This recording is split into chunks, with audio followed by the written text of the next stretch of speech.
King Arthur Part 5. What Beaumains asked of the king. As Pentecost drew near, King Arthur commanded that all the knights of the Round Table should keep the feast at a city called King Kenadon, hard by the sands of Wales, where there was a great castle. Now it was the king's custom that he would eat no food on the day of Pentecost, which we call Whit Sunday, until he had heard or seen some great marvel. So on that morning Sir Gawain was looking from the window a little before noon, when he espied 3 men on horseback, and with them a dwarf on foot, who held their horses when they alighted. Then Sir Gawain went to the king and said, "Sir, go to your food, for strange adventures are at hand." And Arthur called the other kings that were in the castle, and all the knights of the Round Table, that were 150, and they sat down to dine. When they were seated, there entered the hall 2 men well and richly dressed, and upon their shoulders leaned the handsomest young man that ever was seen of any of them, higher than the other 2 by a cubit.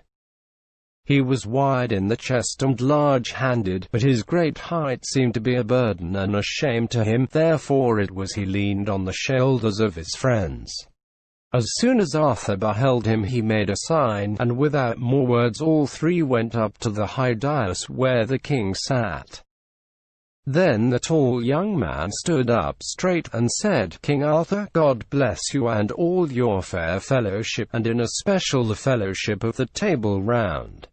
I have come hither to pray you to give me 3 gifts which you can grant me honorably, for they will do no hurt to you or to any one." "Ask," answered Arthur, "and you shall have your asking." "Sir, this is my petition for this feast, for the other 2 I will ask after. Give me meat and drink for this one 12-month. "Well," said the king, "you shall have meat and drink enough, for that I give to every man, whether friend or foe. But tell me your name." "I cannot tell you that," answered he. "That is strange," replied the king, "but you are the goodliest young man I ever saw," and turning to Sir Kay, the steward, charged him to give the young man to eat and drink of the best, and to treat him in all ways as if he were a lord's son. "There is little need to do that," answered Sir Kay, "for if he had come of gentlemen and not of peasants, he would have asked of you a horse and armor. But as the birth of a man is, so are his requests. And seeing he has no name, I will give him one, and it shall be Beaumains, or Fair Hands, and he shall sit in the kitchen and eat broth, and at the end of a year he shall be as fat as any pig that feeds on acorns." So the young man was left in charge of Sir Kay, that scorned and mocked him.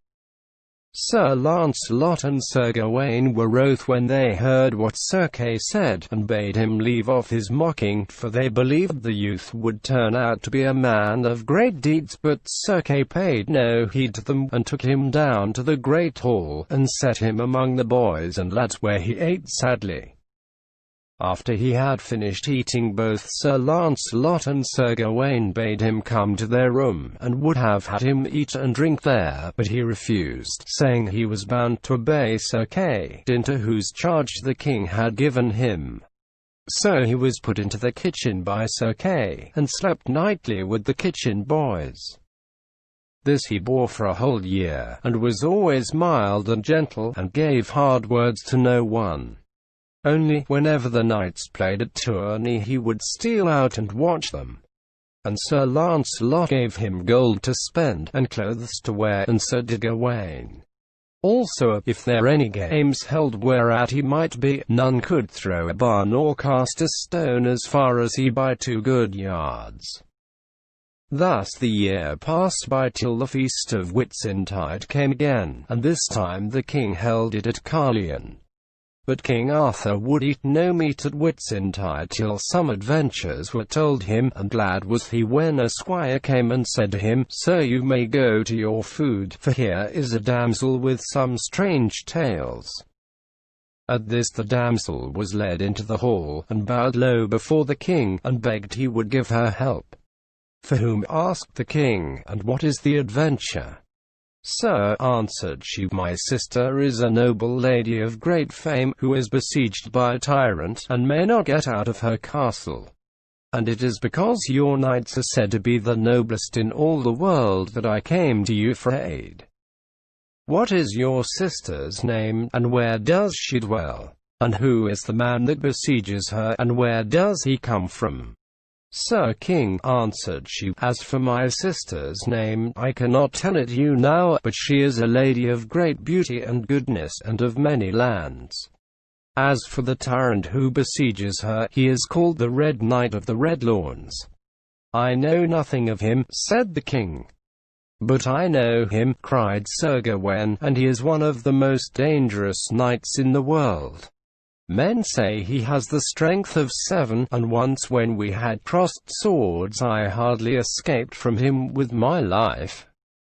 "Fair damsel," then said the king, "there are many knights here who would go gladly to the rescue of your lady, but none of them shall do so with my consent unless you will tell us her name, and the place of her castle." "Then I must speak further," said the damsel. But before she had made answer to the king, up came Beaumains, and spoke to Arthur, saying, "Sir King, I thank you that for this whole year I have lived in your kitchen, and had meat and drink, and now I will ask you for the 2 gifts that you promised me on this day." "Ask them," answered the king. "Sir, these shall be my 2 gifts. First, grant me the adventure of this damsel, for it is mine by right." "You shall have it," said the king. "Then, sir, you shall bid Sir Launcelot du Lake to make me knight, for I will receive knighthood at the hands of no other." "All this shall be done," said the king. "Fie on you," cried the damsel, "will you give me none but a kitchen boy to rescue my lady?" And she went away in a rage, and mounted her horse. No sooner had she left the hall than a page came to Beaumains and told him that a horse and fair armor had been brought for him. Also there had arrived a dwarf carrying all things that a knight needed. And when he was armed there were few men that were handsomer than he, and the court wondered greatly whence these splendid trappings had come. Then Beaumains came into the hall, and took farewell of the king, and Sir Gawain and Sir Launcelot, and prayed Sir Launcelot that he would follow after him. So he departed, and rode after the damsel. Many looked upon him and marvelled at the strength of his horse, and its golden trappings, and envied Beaumains his shining coat of mail, but they noted that he had neither shield nor spear. "I will ride after him," laughed Sir Kay, "and see if my kitchen boy will own me for his better." "Leave him and stay at home," said Sir Gawain and Sir Launcelot, but Sir Kay would not listen and sprang upon his horse. Just as Beaumains came up with the damsel, Sir Kay reached Beaumains, and said, "Beaumains, do you not know me?" Beaumains turned and looked at him, and answered, "Yes, I know you for an ill-mannered knight, therefore beware of me." At this Sir Kay put his spear in rest and charged him, and Beaumains drew his sword and charged Sir Kay, and dashed aside the spear, and thrust him through the side, till Sir Kay fell down as if he had been dead, and Beaumains took his shield and spear for himself. Then he sprang on his own horse, bidding first his dwarf take Sir Kay's horse, and rode away. All this was seen by Sir Launcelot, who had followed him, and also by the damsel. In a little while Beaumains stopped, and asked Sir Launcelot if he would tilt with him, and they came together with such a shock that both the horses and their riders fell to the earth and were bruised sorely.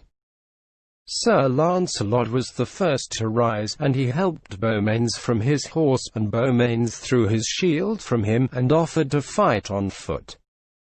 And they rushed together like wild boars, turning and thrusting and parrying for the space of an hour, and Sir Launcelot marvelled at the young man's strength, and thought he was more like a giant than a knight, and dreading lest he himself should be put to shame, he said, "Beaumains, do not fight so hard, we have no quarrel that forbids us to leave off." "That is true," answered Beaumains, laying down his arms, "but it does me good, my lord, to feel your might." "Well," said Sir Lancelot, "I promise you I had much ado to save myself from you unshamed, therefore have no fear of any other knight." "Do you think I could really stand against a proved knight?" asked Beaumains. "Yes," said Lancelot, "if you fight as you have fought today, I will be your warrant against any one." "Then I pray you," cried Beaumains, "give me the order of knighthood." "You must first tell me your name," replied Lancelot, "and who are your kindred." "You will not betray me if I do?" asked Beaumains. "No, that I will never do, till it is openly known," said Lancelot. "Then, sir, my name is Gareth, and Sir Gawain is my brother." Sir," cried Lancelot, "I am more pleased with you than ever. I was sure you came of good blood, and that you did not come to the court for meat and drink only." And he bade him kneel, and gave him the order of knighthood. After that Sir Gareth wished to go his own ways, and departed.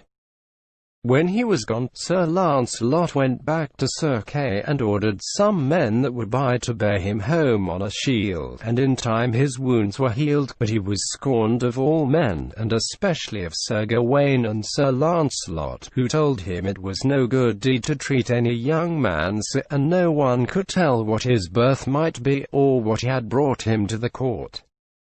Then Beaumains rode after the damsel, who stopped when she saw him coming. "What are you doing here?" said she. "Your clothes smell of the grease and tallow of the kitchen. Do you think to change my heart towards you because of yonder knight whom you slew? No, truly, I know well who you are, you turner of spits. Go back to King Arthur's kitchen, which is your proper place." "Damsel," replied Beaumains, "you may say to me what you will, but I shall not quit you whatever you may do, for I have vowed to King Arthur to relieve the lady in the castle, and I shall set her free or die fighting for her." "Fie on you, scullion," answered she. "You will meet with one who will make you such a welcome that you would give all the broth you ever cooked never to have seen his face." "I shall do my best to fight him," said Beaumains, and held his peace. Soon they entered the wood, and there came a man flying towards them, galloping with all his might. "Oh, help, help, Lord," cried he, "for my master lies in a thicket, bound by 6 thieves, and I greatly fear they will slay him." "Show me the way," said Sir Beaumains, and they rode together till they reached the place where the knight lay bound. Then Sir Beaumains charged the 6 thieves, and struck one dead, and another still, and the other 3 fled, not liking the battle. Sir Beaumains pursued them till they turned at bay, and fought hard for their lives, but in the end Sir Beaumains slew them, and returned to the knight and unbound him. The knight thanked Beaumains heartily for his deliverance, and prayed him to come to his castle, where he would reward him. "Sir," said Beaumains, "I was this day made knight by noble Sir Lancelot, and that is reward enough for anything I may do. Besides, I must follow this damsel." But when he came near her she reviled him as before, and bade him ride far from her. "Do you think I set store by what you have done? You will soon see a sight that will make you tell a very different tale." At this the knight whom Beaumains had rescued rode up to the damsel, and begged that she would rest in his castle that night, as the sun was now setting. The damsel agreed, and the knight ordered a great supper, and gave Sir Beaumains a seat above the seat of the damsel, who rose up in anger. "Fie, fie, Sir Knight," cried she, "you are uncourteous to set a mere kitchen page before me. He is not fit to be in the company of high-born people." Her words struck shame into the knight, and he took Beaumains and set him at a side table, and seated himself before him.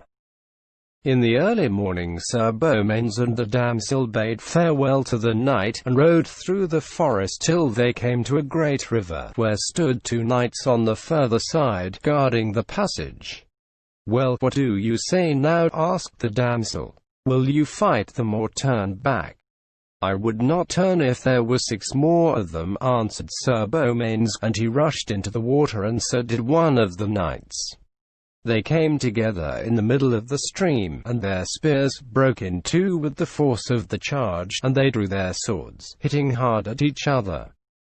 At length Sir Beaumains dealt the other knight such a blow that he fell from his horse, and was drowned in the river.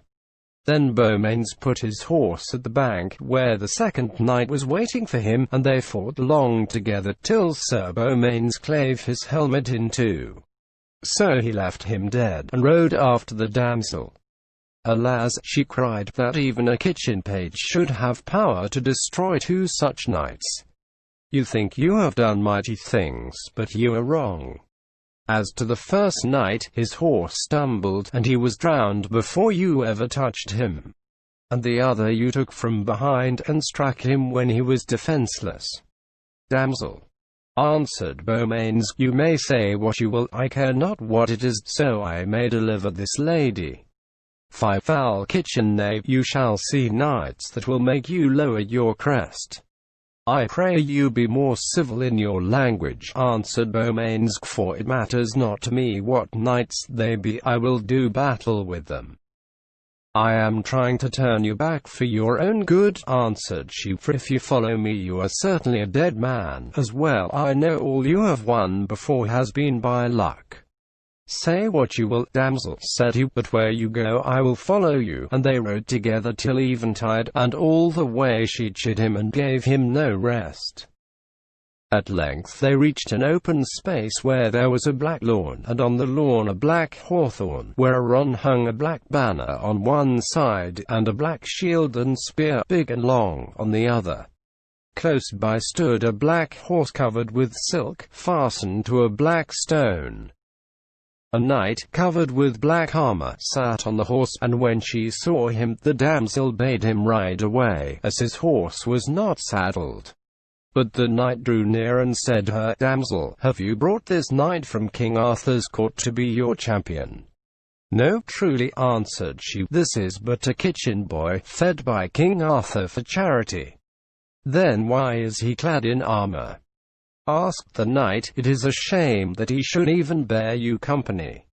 "I cannot be rid of him," said she. "He rides with me against my will. I would that you were able to deliver me from him. Either slay him or frighten him off, for by ill fortune he has this day slain the 2 knights of the passage." "I wonder much," said the Black Knight, "that any man who is well born should consent to fight with him." "They do not know him," replied the damsel, "and they think he must be a famous knight because he rides with me." "That it may be," said the Black Knight, "but he is well made, and looks likely to be a strong man. Still I promise you I will just throw him to the ground, and take away his horse and armor, for it would be a shame to me to do more." When Sir Beaumains heard him talk thus, he looked up and said, "Sir Knight, you are lightly disposing of my horse and armor, but I would have you know that I will pass this lawn against your will or not, and you will only get my horse and armor if you win them in fair fight. Therefore let me see what you can do." "Say you so?" answered the knight. "Now give up the lady at once, for it ill becomes a kitchen page to ride with a lady of high degree." "It is a lie," said Beaumains. "I am a gentleman born, and my birth is better than yours, as I will prove upon your body." With that they drew back their horses so as to charge each other hotly, and for the space of an hour and a half they fought fiercely and well, but in the end a blow from Beaumains threw the knight from his horse, and he swooned and died. Then Beaumains jumped down, and seeing that the knight's horse and armor were better than his own, he took them for himself and rode after the damsel. While they were thus riding together, and the damsel was chiding him as ever she did, they saw a knight coming towards them dressed all in green. "Is that my brother the Black Knight who is with you?" asked he of the damsel. "No, indeed," she replied, "this unhappy kitchen knave has slain your brother, to my great sorrow." "Alas," sighed the Green Knight, "that my brother should die so meanly at the hand of a kitchen knave." Traitor, he added, turning to Beaumains, thou shalt die for slaying my brother, for he was a noble knight, and his name was Sir Picard. I defy you, said Beaumains, for I slew him as a good knight should. Then the Green Knight seized a horn which hung from a thorn tree, and blew 3 notes upon it, and 2 damsels came and armed him, and fastened on him a green shield and a green spear. So the fight began and raged long, first on horseback and then on foot, till both were sore wounded. At last the damsel came and stood beside them, and said, My lord the Green Knight, why for very shame do you stand so long fighting a kitchen knave? You ought never to have been made a knight at all. These scornful words stung the heart of the Green Knight, and he dealt a mighty stroke which cleft asunder the shield of Beaumains. And when Beaumains saw this, he struck a blow upon the knight's helmet which brought him to his knees, and Beaumains leapt on him, and dragged him to the ground. Then the Green Knight cried for mercy, and offered to yield himself prisoner unto Beaumains. It is all in vain, answered Beaumains, unless the damsel prays me for your life, and therewith he unlaced his helmet as though he would slay him. Fie upon the false kitchen page, said the damsel, I will never pray to save his life, for I am sure he is in no danger. Suffer me not to die, entreated the knight, when a word may save me. Fair knight, he went on, turning to Beaumains, save my life, and I will forgive you the death of my brother, and will do you service forever, and will bring 30 of my knights to serve you likewise. It is a shame, cried the damsel, that such a kitchen knave should have you and 30 knights besides. Sir Knight, said Beaumains, I care nothing for all this, but if I am to spare your life the damsel must ask for it, and he stepped forward as if to slay him. Let be, foul knave, then said the damsel, do not slay him. If you do, you will repent it. Damsel, answered Beaumains, it is a pleasure to me to obey you, and at your wish I will save his life. Sir Knight with the green arms, I release you at the request of this damsel, and I will fulfill all she charges me. Then the Green Knight kneeled down, and did him homage with his sword. I am sorry, said the damsel, for the wounds you have received, and for your brother's death, for I had great need of you both, and have much dread of passing the forest. Fear nothing, answered the Green Knight, for this evening you shall lodge in my house, and tomorrow I will show you the way through the forest. And they went with the Green Knight. But the damsel did not mend her ways with Beaumains, and evermore reviled him, till the Green Knight rebuked her, saying Beaumains was the noblest knight that held a spear, and that in the end she would find he had sprung from some great king.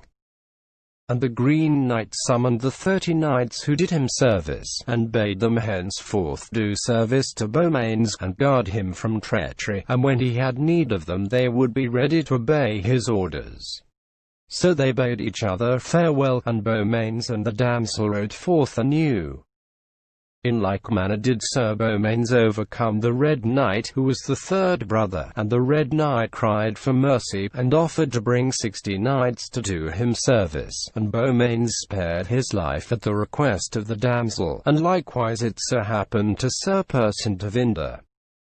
And this time the damsel prayed Beaumains to give up the fight, saying, Sir, I wonder who you are and of what kindred you have come. Boldly you speak, and boldly you have done, therefore why pray you to depart and save yourself while you may, for both you and your horse have suffered great fatigues, and I fear we delay too long, for the besieged castle is but 7 miles from this place, and all the perils are past save this one only. I dread sorely lest you should get some hurt, yet this Sir Persant of Inde is nothing in might to the knight who has laid siege to my lady. But Sir Beaumains would not listen to her words, and vowed that by 2 hours after noon he would have overthrown him, and that it would still be daylight when they reached the castle. What sort of a man can you be? answered the damsel, looking at him in wonder, for never did a woman treat a knight as ill and shamefully as I have done you, while you have always been gentle and courteous to me, and no one bears himself like that save he who is of noble blood. Damsel, replied Beaumains, your hard words only drove me to strike the harder, and though I ate in King Arthur's kitchen, perhaps I might have had as much food as I wanted elsewhere. But all I have done was to make proof of my friends, and whether I am a gentleman or not, fair damsel, I have done you gentleman's service, and may perchance do you greater service before we part from each other. Alas, fair Beaumains, forgive me all that I have said and done against you. With all my heart, he answered, and since you are pleased now to speak good words to me, know that I hear them gladly, and there is no knight living but I feel strong enough to meet him. Sir Beaumains conquered Sir Percent-of-Inder, who brought 100 knights to be sworn into his service, and the next morning the damsel led him to the castle, where the Red Knight of the Red Lawn held fast the lady. Heaven defend you, cried Sir Percent when they told him where they were going, that is the most perilous knight now living, for he has the strength of 7 men. He has done great wrong to that lady, who is one of the fairest in all the world, and it seems to me that this damsel must be her sister. Is not her name Lynette? Yes, sir, answered she, and my lady my sister's name is Dame Lioness. The Red Knight has drawn out the siege for 2 years, said Sir Percent, though he might have forced an entrance many a time, but he hoped that Sir Launcelot du Lake or Sir Tristram or Sir Gawain should come to do battle with him. My lord Sir Percent-of-Inder, said the damsel, I bid you knight this gentleman before he fight with the Red Knight. That I will gladly, replied Sir Percent, if it please him to take the order of knighthood from so simple a man as I am. Sir, answered Beaumains, I thank you for your goodwill, but at the beginning of this quest one was made a knight by Sir Launcelot. My name is Sir Gareth of Orkney, and Sir Gawain is my brother, though neither he nor King Arthur, whose sister is my mother, knows of it. I pray you to keep it close also. Now word was brought into the besieged lady by the dwarf that her sister was coming to her with a knight sent by King Arthur. And when the lady heard all that Beaumains had done, and how he had overthrown all who stood in his way, she bade her dwarf take baked venison, and fat capons, and 2 silver flagons of wine and a gold cup, and put them into the hands of a hermit that dwelt in a hermitage close by. The dwarf did so, and the lady then sent him to greet her sister and Sir Beaumains, and to beg them to eat and drink in the hermit's cell, and rest themselves, which they did. When they drew near the besieged castle, Sir Beaumains saw full 40 knights with spurs on their heels and swords in their hands, hanging from the tall trees that stood upon the lawn. Fair sir, said the damsel, these knights came hither to rescue my sister, Dame Lioness, and if you cannot overthrow the Knight of the Red Lawn, you'll hang there too.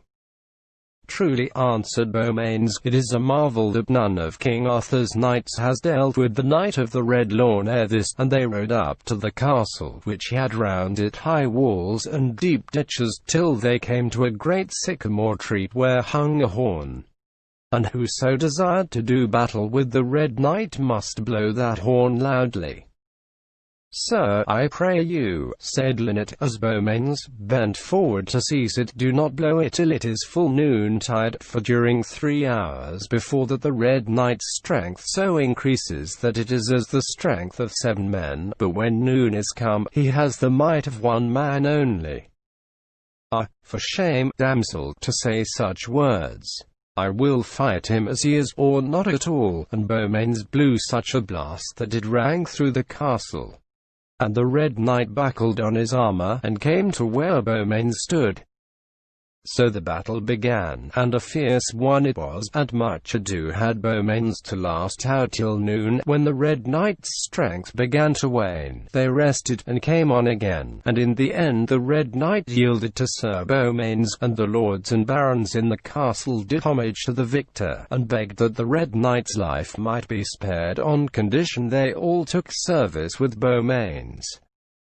This was granted to them, and Lynette bound up his wounds and put ointment on them, and so she did likewise to Sir Beaumains. But the Red Knight was sent to the court of King Arthur, and told him all that Sir Beaumains had done. And King Arthur and his knights marvelled. Now Sir Beaumains had looked up at the windows of Castle Perilous before the fight, and had seen the face of the Lady Lioness, and had thought it the fairest in all the world. After he had subdued the Red Knight, he hasted into the castle, and the Lady Lioness welcomed him, and he told her he had bought her love with the best blood in his body. And she did not say him nay, but put him off for a time. Then the king sent letters to her to bid her, and likewise Sir Gareth, come to his court, and by the counsel of Sir Gareth she prayed the king to let her call a tournament, and to proclaim that the knight who bore himself best should, if he was unwedded, take her and all her lands. But if he had a wife already, he should be given a white gerfalcon, and for his wife a crown of gold, set about with precious stones.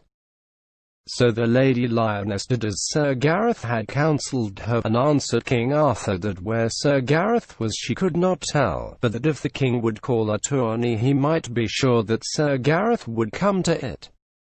It is well thought of, said Arthur, and the Lady Lioness departed unto Castle Perilous, and summoned all her knights around her, and told them what she had done, and how they were to make ready to fight in the tournament. She began at once to set her castle in order, and to think what she should do with the great array of knights that would ride hither from the furthest parts, from Scotland and Wales and Cornwall, and to lodge fit to the kings, dukes, earls, and barons that should come with Arthur. Queen Guinevere also she awaited, and the Queen of Orkney, Sir Gareth's mother. But Sir Gareth entreated the Lady Lioness and those knights that were in the castle with him not to let his name be known, and this they agreed to. Sir Gareth, said Dame Lioness, I will lend you a ring, which I beseech you for the love you bear me to give me back when the tournament is done, for without it I have but little beauty. This ring is like no other ring, it will turn green red, and blue white, and the bearer shall lose no blood, however sore he may be wounded. Truly, my own lady, answered Sir Gareth, this ring will serve me well, and by its help I shall not fear that any man shall know me. And Sir Gringamore, brother to the Lady Lioness, gave him a bay horse, and strong armour, and a sharp sword that had once belonged to his father. On the morning of the 15th of August, when the feast of the Assumption was kept, the king commanded his heralds to blow loudly their trumpets, so that every knight might know that he must enter the lists. It was a noble sight to see them flocking clad in shining armor, each man with his device upon his shield. And the heralds marked who bare them best, and who were overthrown. All marveled as to who the knight could be whose armor sometimes seemed green, and sometimes white, but no man knew it was Sir Gareth. And whosoever Sir Gareth tilted with was straightway overthrown. Of a truth, cried King Arthur, that knight with the many colours is a good knight, and he called Sir Lancelot and bade him to challenge the knight to combat.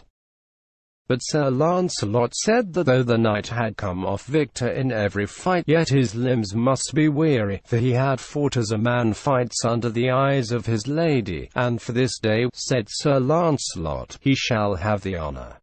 Though it lay in my power to put it from him, I would not.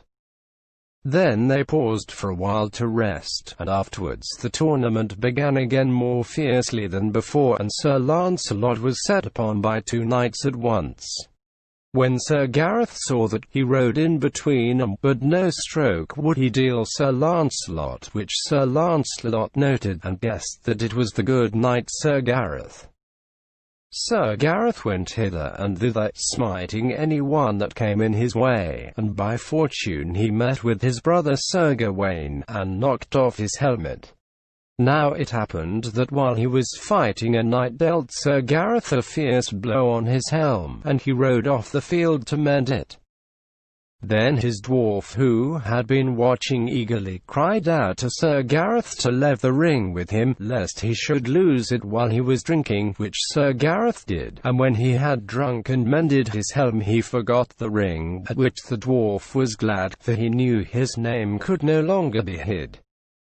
And when Sir Gareth returned to the field, his armor shone yellow like gold, and King Arthur marveled what knight he was, for he saw by his hair that he was the same knight who had worn the many colors. Go, he said his heralds, ride near him and see what manner of knight he is, for none can tell me his name. So a herald drew close to him, and saw that on his helm was written in golden letters, "This helm belongs to Sir Gareth of Orkney." And the herald cried out and made proclamation, and the kings and knights pressed to behold him. And when Sir Gareth saw he was discovered, he struck more fiercely than before, and smote down Sir Sagramore, and his brother Sir Gawain.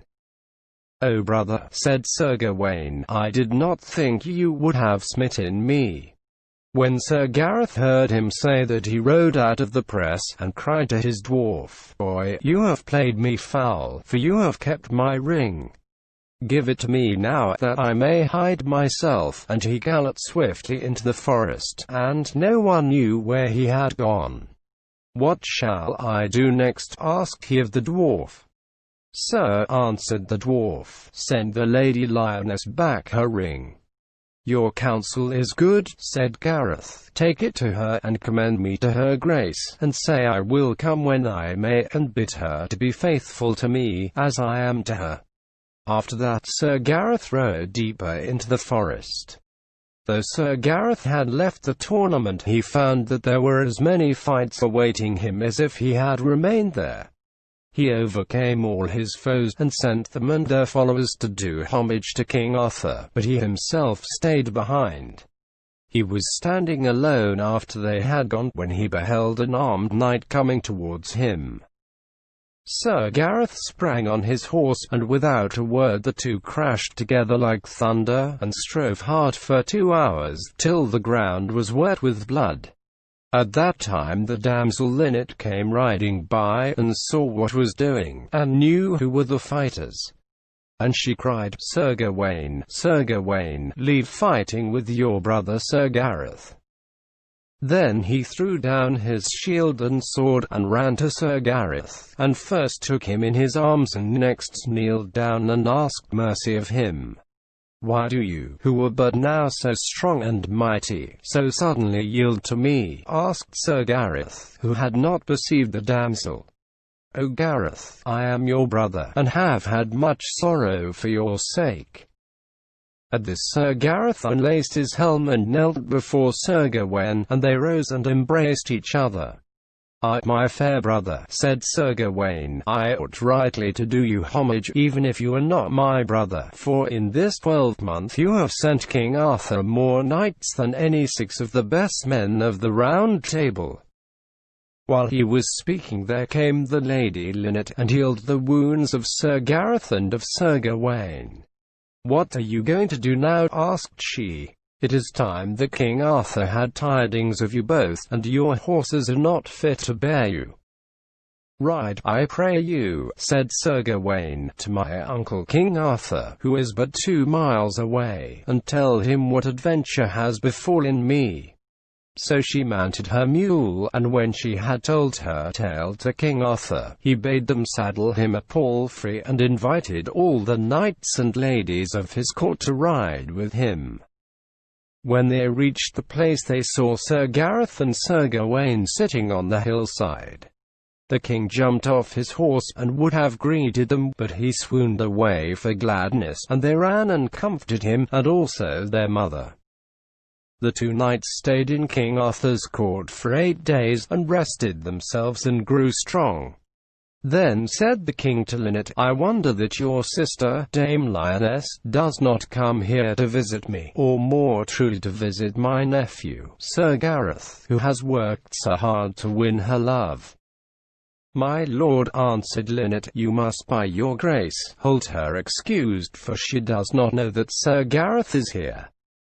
Go and fetch her, then, said Arthur. That I will do quickly, replied Linnet, and by the next morning she had brought Dame Lioness, and her brother Sir Gringamore, and 40 knights, but among the ladies Dame Lioness was the fairest, save only Queen Guinevere. They were all welcomed of King Arthur, who turned to his nephew Sir Gareth and asked him whether he would have that lady to his wife. My lord, replied Sir Gareth, you know well that I love her above all the ladies in the world. And what say you, fair lady? asked the king. Most noble king, said Dame Lioness, I would sooner have Sir Gareth as my husband than any king or prince that may be christened, and if I may not have him I promise you I will have none. For he is my first love, and shall be my last. And if you will suffer him to have his will and choice, I dare say he will have me. That is truth, said Sir Gareth. What, nephew? cried the king, sits the wind in that door? Then you shall have all the help that is in my power, and so said Gareth's mother. And it was fixed that the marriage should be at Michaelmas, at King Kenadon by the seashore, and thus it was proclaimed in all places of the realm. Then Sir Gareth sent his summons to all the knights and ladies that he had won in battle, that they should be present, and he gave a rich ring to the Lady Lioness, and she gave him one likewise. And before she departed she had from King Arthur a shining golden bee as a token. After that Sir Gareth sat her on her way towards her castle, and returned unto the king. But he would ever be in Sir Lancelot's company, for there was no knight that Sir Gareth loved so well as Sir Lancelot. The days drew fast to Michaelmas, and there came the Lady Lioness with her sister Linnet and her brother Sir Gringamore to King Kenadon by the sea, and there were they lodged by order of King Arthur. And upon Michaelmas Day the Bishop of Canterbury wedded Sir Gareth and the Lady Lioness with great ceremonies, and King Arthur commanded that Sir Gawain should be joined to the damsel Linnet, and Sir Agrawain to the niece of Dame Lioness, whose name was Laurel. Then the knights whom Sir Gareth had won in battle came with their followings, and did homage to him, and the Green Knight besought him that he might act as chamberlain at the feast, and the Red Knight that he might be his steward. As soon as the feast was ended, they had all manner of minstrelsy and games, and a great tournament that lasted 3 days, but at the prayer of Dame Lioness the king would not suffer that any man who was wedded should fight at that feast.